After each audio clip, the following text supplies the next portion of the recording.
আসসালামু আলাইকুম ওরহমতুল্লাহ।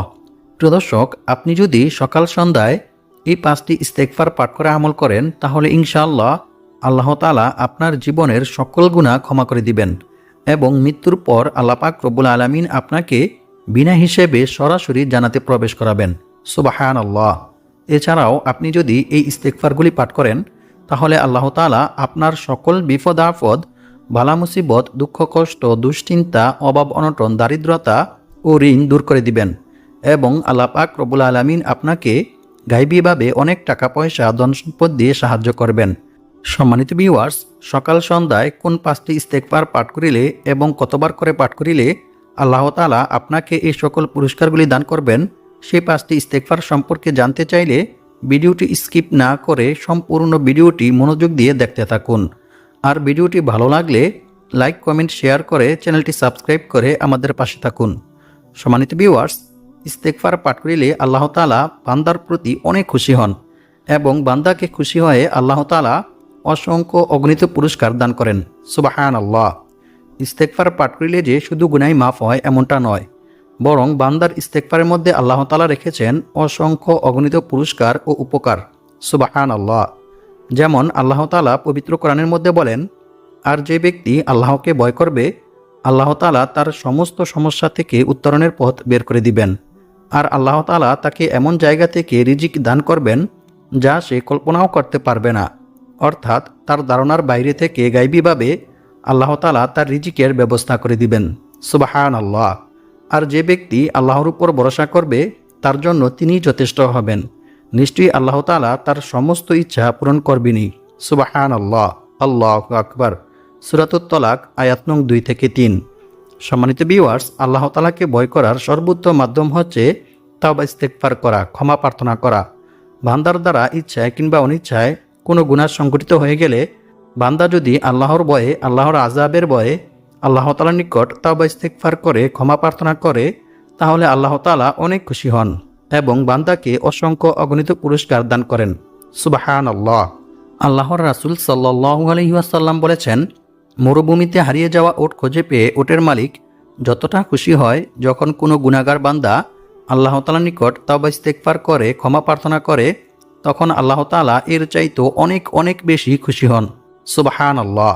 আল্লাহু আকবার। এমনকি আল্লাহ তাআলা বান্দার প্রতি খুশি হয়ে বান্দাকে অসংখ্য অগণিত পুরস্কার দান করেন। রাসূল সাল্লাল্লাহু আলাইহি ওয়াসাল্লাম বলেছেন, যে ব্যক্তি বেশি বেশি তাওবা ইস্তেগফার পাঠ করবে, আল্লাহ তাআলা তার সমস্ত সমস্যা থেকে উত্তরণের পথ বের করে দিবেন। তার সমস্ত বিপদ আপদ, বালা মুসিবত, দুঃখ কষ্ট, দুশ্চিন্তা, অভাব অনটন, দারিদ্রতা দূর করে দিবেন এবং আল্লাহ পাক রব্বুল আলামিন তাকে এমন জায়গা থেকে রিজিক দান করবেন যা সে কল্পনাও করতে পারবে না। অর্থাৎ তার ধারণার বাইরে থেকে গায়বীভাবে আল্লাহ তাআলা তার রিজিকের ব্যবস্থা করে দিবেন। সুবহানাল্লাহ। আল্লাহু আকবার। সুনানে আবু দাউদ হাদিস নং 1518। আর আল্লাহ তাআলার উপর ভরসা করার সর্বোত্তম মাধ্যম হচ্ছে বিপদ আপদ, বালা মুসিবত, দুঃখ কষ্ট, দুশ্চিন্তা, অভাব অনটন, দারিদ্রতা সর্ব অবস্থায় আল্লাহর উপর ভরসা করা, আল্লাহ ব্যতীত অন্য কারো উপর ভরসা না করা, এমনকি অন্য কারো কাছে নিজের সমস্যার কথাও না বলা। কারণ রাসূল সাল্লাল্লাহু আলাইহি ওয়াসাল্লাম বলেছেন, অভাব ও সমস্যাগ্রস্ত কোনো ব্যক্তি যখন তার অভাব ও সমস্যার কথা মানুষের কাছে বলে, মানুষের কাছে ব্যক্ত করে, তখন তার সেই অভাব পূর্ণ হয় না। পক্ষান্তরে যে ব্যক্তি তার অভাব ও সমস্যার কথা আল্লাহ তাআলার নিকট বলে, আল্লাহ তাআলার কাছে সাহায্য চায়, অচিরেই আল্লাহ তাআলা তার অভাব ও সমস্যা দূর করে দেন। সুবহানাল্লাহ। আল্লাহু আকবার। তাই আমাদেরকে বিপদ আপদ, বালা মুসিবত থেকে মুক্তি পেতে চাইলে অবশ্যই আল্লাহ তাআলার নিকট দোয়া করে সাহায্য চাইতে হবে। সম্মানিত ভিউয়ার্স, একটু পরে আমি আপনাদেরকে এমন একটি ইস্তেগফার সম্পর্কে জানিয়ে দেব, যে ইস্তেগফারটি পাঠ করিলে আল্লাহ তাআলা আপনাদের সকল বিপদ আপদ, বালা মুসিবত, দুঃখ কষ্ট, দুশ্চিন্তা, অভাব অনটন, দারিদ্রতা ও ঋণ দূর করে দিবেন এবং আল্লাহ পাক রব্বুল আলামিন আপনাদেরকে গায়বীভাবে অনেক টাকা পয়সা, ধন সম্পদ দিয়ে সাহায্য করবেন ইনশাআল্লাহ। ইস্তেগফারটি হচ্ছে, আল্লাহুম্মা গফিরলি যামবি ওয়া ওয়াসি'লি ফি দারি ওয়া বারিকলি ফি রিজকি। এই ইস্তেগফারটি পাঠ করিলে আল্লাহ তাআলা আপনাদের সকল বিপদ আপদ, বালা মুসিবত, অভাব অনটন, দারিদ্রতা ও ঋণ দূর করে দিবেন এবং আল্লাহ পাক রব্বুল আলামিন আপনাদেরকে গায়বীভাবে অনেক টাকা পয়সা ধন সম্পদ দিয়ে সাহায্য করবেন। সুবহানাল্লাহ। এছাড়াও আরও একটি ছোট্ট ইস্তেগফার রয়েছে। সেই ইস্তেগফারটি পাঠ করিলে আল্লাহ তাআলা আপনাদের রিজিক বৃদ্ধি করে দিবেন। সুবহানাল্লাহ। ইস্তেগফারটি হচ্ছে লা হাওলা ওয়ালা কুওয়াতা ইল্লা বিল্লাহ। এই ইস্তেগফারটি সব সময় বেশি বেশি পাঠ করবেন। এছাড়াও আপনারা চাইলে নামাজের মধ্যে আরও একটি ইস্তেগফার পাঠ করতে পারেন। সেই ইস্তেগফারটি পাঠ করিলে আল্লাহ তাআলা আপনাদের জীবনের সকল গুনাহ ক্ষমা করে দিবেন। আপনাদের সকল বিপদ আপদ, বালা মুসিবত, দুঃখ কষ্ট, দুশ্চিন্তা, অভাব অনটন, দারিদ্রতা ও ঋণ দূর করে দিবেন। সুবহানাল্লাহ। ইস্তেগফারটি হচ্ছে আল্লাহুম্মা গফিরলি ওয়ারহামনি ওয়াহদিনি ওয়াআফিনি ওয়ারজুকনি। এই ইস্তেগফারটি 2 সিজদার মাঝখানে যে বৈঠক রয়েছে সেই বৈঠকের মধ্যে পাঠ করবেন। তাহলে ইনশাআল্লাহ আল্লাহ তাআলা আপনার জীবনে শান্তি দান করবেন, আপনার সকল পেরেশানি দূর করে দিবেন এবং আল্লাহ তাআলা আপনাকে গায়বীভাবে অনেক টাকা পয়সা ধন সম্পদ দিয়ে সাহায্য করবেন ইনশাআল্লাহ। সম্মানিত ভিউয়ার্স, এছাড়াও ইস্তেগফার পাঠ করার আরও অসংখ্য অগণিত পুরস্কার রয়েছে। ইস্তেগফার পাঠ করার প্রতি গুরুত্ব দিয়ে মহান আল্লাহ তাআলা পবিত্র কোরআনের মধ্যে বলেন, ইল্লা মান তাবা ওয়া আমানা ওয়া আমিলা আমালান সালিহা ফাউলাইকা ইউবাদদিলুল্লাহু সাইয়্যাতিহিম হাসানাত ওয়া কানাল্লাহু গফুরুর রহিমা। অর্থ, তবে যে ব্যক্তি তাওবা করে, ঈমান আনে এবং সৎকর্ম করে, পরিণামে আল্লাহ তাআলা তার পাপগুলোকে নেকি দ্বারা পরিবর্তন করে দেন। সুবহানাল্লাহ। আল্লাহ তাআলা অতি ক্ষমাশীল ও পরম দয়ালু। সূরা ফুরকান আয়াত নং 70। সম্মানিত ভিউয়ার্স, ইস্তেগফার পাঠ করিলে আল্লাহ তাআলা বান্দার সকল বিপদ আপদ, বান্দার উপর থেকে সকল আযাব ও গজব দূর করে দেন। সুবহানাল্লাহ। যেমন হযরত ইউনূস আলাইহিস সালামের জাতিকে আল্লাহ তাআলা অনেক বড় একটি গজব দেওয়ার জন্য চিন্তাভাবনা করেছিলেন, কিন্তু তারা ইস্তেগফার পাঠ করার কারণে আল্লাহ তাআলা সেই গজবটি দূর করে দিয়েছেন। সুবহানাল্লাহ। হযরত ইউনূস আলাইহিস সালাম যখন তার জাতিকে এক আল্লাহর উপর ঈমান আনার দাওয়াত দিলেন, তখন তার জাতি হযরত ইউনূস আলাইহিস সালামকে নিয়ে তামাশা শুরু করলেন এবং হযরত ইউনূস আলাইহিস সালামকে নিয়ে উপহাস করতে লাগলেন। কিন্তু তারপরেও হযরত ইউনূস আলাইহিস সালাম অনেকদিন পর্যন্ত তার জাতিকে তাওহীদের দাওয়াত দিলেন, এক আল্লাহর উপর ঈমান আনার জন্য দাওয়াত দিলেন। কিন্তু তারা আরও বেশি করে হযরত ইউনূস আলাইহিস সালামকে নিয়ে মজা করতে লাগলেন, তামাশা করতে লাগলেন। ফলে একদিন আল্লাহ তাআলা হযরত ইউনূস আলাইহিস সালামকে জানিয়ে দিলেন, তুমি তোমার জাতিকে বলে দাও, খুব শীঘ্রই আল্লাহর আযাব তাদের উপর আসতে শুরু হয়েছে। হযরত ইউনূস আলাইহিস সালাম তার জাতিকে জানিয়ে দিলেন, যদি তোমরা এক আল্লাহর উপর ঈমান না আনো, তাহলে আল্লাহ তাআলা খুব শীঘ্রই তোমাদের উপর আযাব পাঠাবেন। নাউযু বিল্লাহি মিন যালিক। যখন তারা একথা শুনলেন, তখন হযরত ইউনূস আলাইহিস সালামকে নিয়ে আরও বেশি মজা করতে লাগলেন এবং তাকে উপহাস করতে লাগলেন। হযরত ইউনূস আলাইহিস সালাম তাদেরকে সতর্ক করে দিয়ে ওই গোত্র, অর্থাৎ সে যে জাতির মধ্যে থাকত, সে জাতিকে ছেড়ে সে অন্য কোথাও চলে যাওয়ার জন্য রওনা হলেন। কিন্তু ইতোমধ্যেই তার জাতি আল্লাহ পাক রব্বুল আলামিনের পক্ষ থেকে আযাব আসার অনুমান করতে লাগলেন।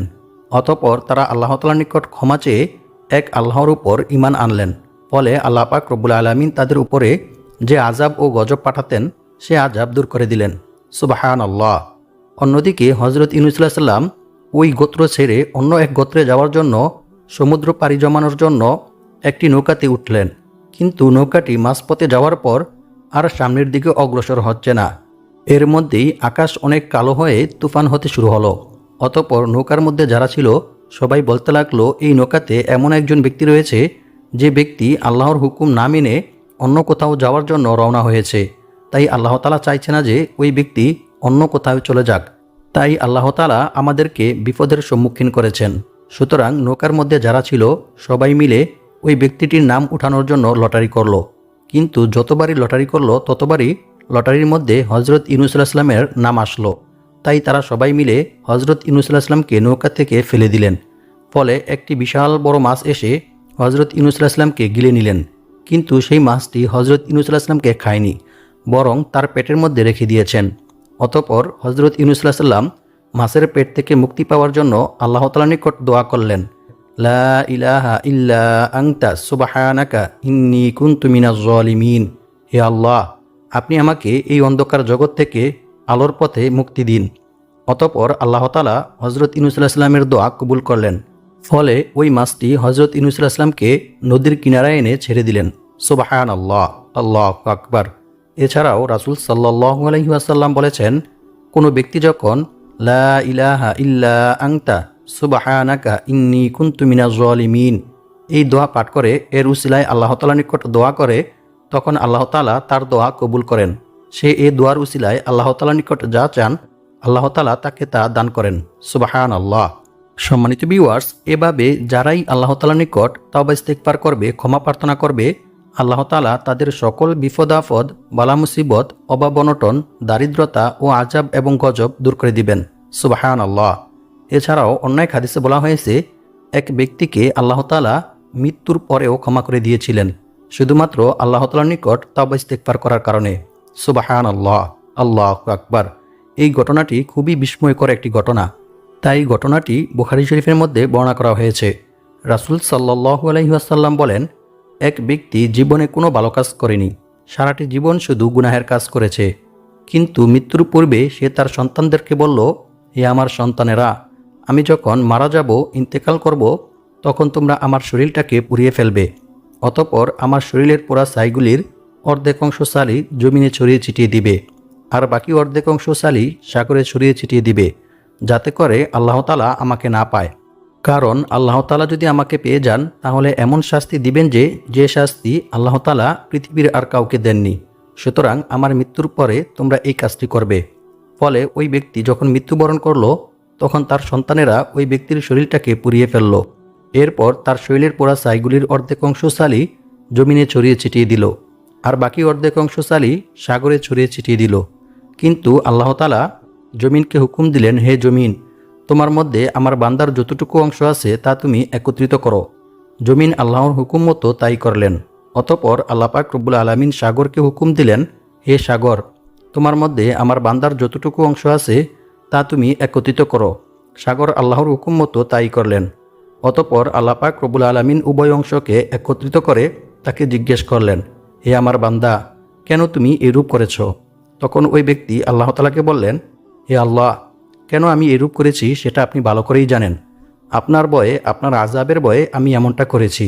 অতঃপর রাসূল সাল্লাল্লাহু আলাইহি ওয়াসাল্লাম বললেন, ওই ব্যক্তির এই তাকওয়া আর আল্লাহভীতি আল্লাহ তাআলার নিকট এতটাই পছন্দ হলেন যে আল্লাহ তাআলা সাথে সাথে তাকে ক্ষমা করে দিলেন। সুবহানাল্লাহ, আল্লাহু আকবার। সম্মানিত ভিউয়ার্স, এরকম একটি জঘন্য অপরাধীকে আল্লাহ তাআলা যদি আল্লাহ তাআলাকে ভয় করার কারণে ক্ষমা করে দিতে পারেন, তাহলে আমরা তো আল্লাহ তাআলার অনেক হুকুমই পালন করি। তাই আমরা যদি আল্লাহ তাআলার কাছে খাজ দিলে তাওবা ইস্তেগফার করতে পারি, তাহলে ইনশাআল্লাহ অবশ্যই আল্লাহ তাআলা আমাদেরকেও ক্ষমা করে দিবেন। কারণ আল্লাহ তাআলা বলেন, লা তাকনাতু মির রাহমাতিল্লাহ, হে আমার বান্দারা, তোমরা আমার রহমত থেকে নিরাশ হও না। সুতরাং আমরা যতই গুনাহ করি না কেন, আমাদেরকে কখনোই আল্লাহ তাআলার রহমত থেকে নিরাশ হওয়া যাবে না, বরং সর্ব অবস্থায় সবসময় আল্লাহ তাআলার রহমতের আশায় থাকতে হবে। সম্মানিত ভিউয়ার্স, হযরত আলী রাদিয়াল্লাহু তাআলা আনহুকে এক ব্যক্তি জিজ্ঞাসা করেছিল এমন একজন ব্যক্তি সম্পর্কে, যে ব্যক্তি গুনাহ করত, তারপর তাওবা করত, সে পুনরায় আবার গুনাহের কাজ করে ফেলত, তারপর আবার পুনরায় তাওবা করত। এভাবে সে বারবার গুনাহের কাজে মশগুল হয়ে যেত এবং বারবার তাওবা ইস্তেগফার করত। এরূপ করতে থাকা ব্যক্তির কি অবস্থা হবে? হযরত আলী রাদিয়াল্লাহু তাআলা আনহু বললেন, তার কর্তব্য হলো সর্বদা তাওবা ইস্তেগফার পাঠ করতে থাকা। কেননা সর্বদা তাওবা ইস্তেগফারে অব্যাহত থাকলে শয়তান গুনাহ করাতে ব্যর্থ হয়ে যায়। ফলে শয়তান বলতে থাকে, এই ব্যক্তিকে সর্বদা গুনাহের কাজে মশগুল রাখতে আমি অক্ষম। সুতরাং ওই ব্যক্তি ধীরে ধীরে গুনাহের কাজ থেকে দূরে সরে যায়। সুবহানাল্লাহ, আল্লাহু আকবার। সম্মানিত ভিউয়ার্স, গুনাহ করার পর তাওবা করা একজন প্রকৃত মুমিনের গুণ। মানুষের মাঝে গুনাহ করার পর তাওবা করার এবং আপন রবের কাছে ফিরে যাওয়ার ক্ষমতা আছে বলেই আল্লাহ তাআলা মানুষ জাতিকে সৃষ্টি করেছেন। এক হাদিসে রাসূল সাল্লাল্লাহু আলাইহি ওয়াসাল্লাম বলেন, সেই মহান সত্তার কসম, যার হাতে আমার প্রাণ, অবশ্যই তোমরা যদি গুনাহ না করতে, তাহলে আল্লাহ তাআলা তোমাদেরকে ধ্বংস করে দিয়ে তোমাদের পরিবর্তে এমন এক জাতি দুনিয়াতে পাঠাতো যারা গুনাহ করত এবং আল্লাহ তাআলার নিকট ক্ষমা প্রার্থনাও করত, আর আল্লাহ তাআলা তাদেরকে ক্ষমাও করে দিতেন। সুবহানাল্লাহ, আল্লাহু আকবার। মুসলিম শরীফ হাদিস নং 2748।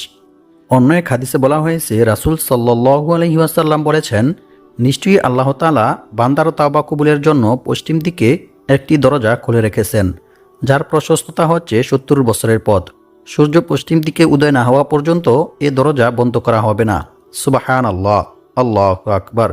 অন্য এক হাদিসে বলা হয়েছে, রাসূল সাল্লাল্লাহু আলাইহি ওয়াসাল্লাম বলেন, অবশ্যই শয়তান আদম সন্তানের শিরা উপশিরায় বিচরণ করে এবং মানুষকে ধোঁকা দিতে থাকে। কারণ শয়তান যেহেতু এই আদম সন্তানের কারণেই ইবলিস শয়তান হয়েছিল, হালাক হয়েছিল, তাই সে আল্লাহ তাআলাকে বললেন, যেহেতু আপনি আমাকে এই আদম সন্তানের কারণে পথভ্রষ্ট করেছেন, সে কারণে অবশ্যই আমি তাদের জন্য আপনার সোজা পথে বসে থাকব। তারপর অবশ্যই আমি তাদের কাছে তাদের সামনের দিক থেকে, তাদের পিছন দিক থেকে, তাদের ডান দিক থেকে, তাদের বাম দিক থেকে, সর্বদিক থেকে উপস্থিত হব এবং তাদেরকে ধোঁকা দিতে থাকব। আর আপনি তাদের অধিকাংশকেই কৃতজ্ঞ পাবেন না। নাউজুবিল্লাহি মিন জালিক। সূরাতুল আরাফ আয়াত নং 14 থেকে 17। আর আল্লাহ তাআলাও শয়তানকে বলেছিল, তুই আমার বান্দাবান্দীদেরকে গুনাহ করাতে করাতে মৃত্যু সময় পর্যন্ত নিয়ে যাবি। তারপরেও আমার কোনো বান্দাবান্দি যদি আমি আল্লাহকে আল্লাহ বলে ডাক দেয়, আমার নিকট তাওবা ইস্তেগফার করে ক্ষমা প্রার্থনা করে, তাহলে সাথে সাথে আমি আমার বান্দাবান্দিকে ক্ষমা করে দিব। সুবহানাল্লাহ, আল্লাহু আকবার। সম্মানিত ভিউয়ার্স, এরপর শয়তান অনেক বেশি বিচলিত হয়ে পড়েছিল এবং অনেক দুশ্চিন্তায় পড়ে গিয়েছিল। তাই আমরা যদি আল্লাহ তাআলার নিকট বেশি বেশি তাওবা ইস্তেগফার করি, ক্ষমা প্রার্থনা করি, তাহলে আল্লাহ তাআলা এতে অনেক খুশি হন। সম্মানিত ভিউয়ার্স, আমাদের দ্বারা গুনাহ হবে এটা স্বাভাবিক। তবে গুনাহ করার পর যারা আল্লাহর ভয়ে, আল্লাহর আযাবের ভয়ে আল্লাহ তাআলার নিকট তাওবা ইস্তেগফার করে ক্ষমা প্রার্থনা করে, আল্লাহ তাআলা তাদেরকে অনেক ভালোবাসেন, অনেক পছন্দ করেন। আজকের ভিডিওতে আমি আপনাদেরকে এরকম একটি ইস্তেগফার শিখিয়ে দেব, যে ইস্তেগফারটি পাঠ করিলে আল্লাহ তাআলা আপনার জীবনের সকল গুনাহ ক্ষমা করে দিবেন। সুবহানাল্লাহ। রাসূল সাল্লাল্লাহু আলাইহি ওয়াসাল্লাম বলেছেন, যে ব্যক্তি রাতে ঘুমানোর পূর্বে এই ইস্তেগফারটি 3 বার পাঠ করবে, আল্লাহ তাআলা তার জীবনের সকল গুনাহ ক্ষমা করে দিবেন, যদিও তা সমুদ্রের ফেনারাশি পরিমাণ হয়ে থাকে কিংবা বালুর স্তূপের পরিমাণ হয়ে থাকে। সুবহানাল্লাহ। ইস্তেগফারটি হচ্ছে, আস্তাগফিরুল্লাহাল আযীম আল্লাযী লা ইলাহা ইল্লা হুয়াল হাইয়ুল কাইয়্যুম ওয়া আতুবু ইলাইহি। সম্মানিত ভিউয়ার্স, এখন আমি আপনাদেরকে আরও একটি ইস্তেগফার সম্পর্কে জানিয়ে দেব, যে ইস্তেগফারটি পাঠ করিলে আল্লাহ তাআলা আপনাদেরকে মৃত্যুর পর বিনা হিসেবে সরাসরি জান্নাতে প্রবেশ করাবেন। সুবহানাল্লাহ। সম্মানিত ভিউয়ার্স, আমরা কে না মৃত্যুর পর বিনা হিসেবে সরাসরি জান্নাতে যেতে চাই? আমরা সবাই চাই মৃত্যুর পরে সুখ শান্তির জায়গা জান্নাতে থাকতে। কিন্তু জান্নাতে যাওয়ার জন্য যে সমস্ত আমল করার প্রয়োজন, সেগুলিকে আমরা করিতেছি? মনে হয় না। আমরা যে গুনাহের কাজ করি, সেই গুনাহের কাজের হিসেব দিয়ে কখনোই আমরা আল্লাহ তাআলার নিকট জান্নাতে যেতে পারবো না। তাই আজকের ভিডিওতে আমি আপনাদেরকে এরকম একটি ইস্তেগফার শিখিয়ে দেব, যে ইস্তেগফারটি পাঠ করিলে আল্লাহ তাআলা আপনার জীবনের সকল গুনাহ ক্ষমা করে দিবেন এবং মৃত্যুর পর বিনা হিসেবে সরাসরি আল্লাহ তাআলা আপনাকে জান্নাতে প্রবেশ করাবেন। সুবহানাল্লাহ। হযরত আবু মুসা রাদিয়াল্লাহু তাআলা আনহু বলেন, আমাদের সুরক্ষা দানকারী 2টি জিনিস ছিল, তার মধ্য থেকে একটি জিনিস চিরদিনের জন্য হারিয়ে গেছে, আর সেটি হলো রাসূল সাল্লাল্লাহু আলাইহি ওয়াসাল্লামের উপস্থিতি। আর দ্বিতীয় জিনিসটি হচ্ছে ইস্তেগফার, যা এখনও আমাদের মাঝে বিদ্যমান রয়ে গেছে। যেদিন এটিও হারিয়ে যাবে, অর্থাৎ ইস্তেগফার করার মতো আর কোনো মানুষ থাকবে না, সেদিন আমাদের জন্য ধ্বংস অনিবার্য। নাউজুবিল্লাহি মিন জালিক। অন্য এক হাদিসে বলা হয়েছে, হযরত আয়েশা সিদ্দিকা রাদিয়াল্লাহু তাআলা আনহা থেকে বর্ণিত, তিনি বলেন, রাসূল সাল্লাল্লাহু আলাইহি ওয়াসাল্লাম বলেছেন, বান্দা যখন গুনাহ করার পর তা স্বীকার করে এবং অনুতপ্ত হয়, অতঃপর আল্লাহ তাআলার নিকট ক্ষমা চায়, তখন আল্লাহ তাআলা বান্দাকে ক্ষমা করে দেন। সুবহানাল্লাহ। অপর এক হাদিসে বলা হয়েছে, আনাস ইবনু মালিক রাদিয়াল্লাহু তাআলা আনহু থেকে বর্ণিত, তিনি বলেন, আমি রাসূল সাল্লাল্লাহু আলাইহি ওয়াসাল্লামকে বলতে শুনেছি, রাসূল সাল্লাল্লাহু আলাইহি ওয়াসাল্লাম বলেছেন, বরকতময় আল্লাহ তাআলা বলেন, হে আদম সন্তান, যতক্ষণ আমাকে তুমি ডাকতে থাকবে এবং আমার পক্ষ থেকে ক্ষমা পাওয়ার আশায় থাকবে, তোমার গুনাহের পরিমাণ যতই অধিক হোক না কেন, আমি তোমাকে ক্ষমা করে দেব, এতে আমি কোনো পরোয়া করব না। সুবহানাল্লাহ। এরপর আল্লাহ তাআলা আবার বলেন, হে আদম সন্তান, তোমার গুনাহের পরিমাণ যদি আসমানের কিনারা বা মেঘমালা পর্যন্ত পৌঁছে যায়, তারপরেও তুমি আমার নিকট ক্ষমা প্রার্থনা করো, আমি তোমাকে ক্ষমা করে দেব, এতে আমি কোনো পরোয়া করব না। সুবহানাল্লাহ। এরপর আল্লাহ তাআলা আবার বলেন, হে আদম সন্তান, তুমি যদি সম্পূর্ণ পৃথিবী পরিমাণ গুনাহ নিয়েও আমার নিকট আসো এবং আমার সঙ্গে কাউকে অংশীদার তথা শরীক না করে থাকো, তাহলে আমিও তোমার নিকট সম্পূর্ণ পৃথিবী পরিমাণ ক্ষমা নিয়ে হাজির হব। সুবহানাল্লাহ। জামিয়া তিরমিজি হাদিস নং 3540। অপর এক হাদিসে বলা হয়েছে, রাসূল সাল্লাল্লাহু আলাইহি ওয়াসাল্লাম বলেছেন, যে ব্যক্তি দৃঢ় বিশ্বাসের সঙ্গে সকালে একবার ও সন্ধ্যায় একবার এই ইস্তেগফারটি পাঠ করবে সে ব্যক্তি ওই দিন রাতে কিংবা দিনে মারা গেলে আল্লাহ তাআলা তাকে জাহান্নাম থেকে মুক্তি দিয়ে জান্নাতে প্রবেশ করাবেন। সুবহানাল্লাহ। ইস্তেগফারটি হচ্ছে আল্লাহুম্মা আনতা রব্বি লা ইলাহা ইল্লা আনতা খলাকতানি ওয়া আনা আবদুকা ওয়া আনা আলা আহদিকা ওয়া ওয়া'দিকা মাস্তাতাতু আউযু বিকা মিন শাররি মা সানাতু আবুউ লাকা বিনি'মাতিকা আলাইয়া ওয়া আবুউ বিযামবি ফাগফিরলি ফাইন্নাহু লা ইয়াগফিরুয যুনুবা ইল্লা আনতা। আল্লাহ পাক রব্বুল আলামিন আমাদের সবাইকে এই ইস্তেগফারগুলি পাঠ করে মৃত্যুর পর বিনা হিসেবে সরাসরি জান্নাতে যাওয়ার তৌফিক দান করুক এবং সকল বিপদ আপদ বালা মুসিবত অভাব অনটন থেকে মুক্ত হয়ে অনেক টাকা পয়সার মালিক হওয়ার তৌফিক দান করুক। আমিন।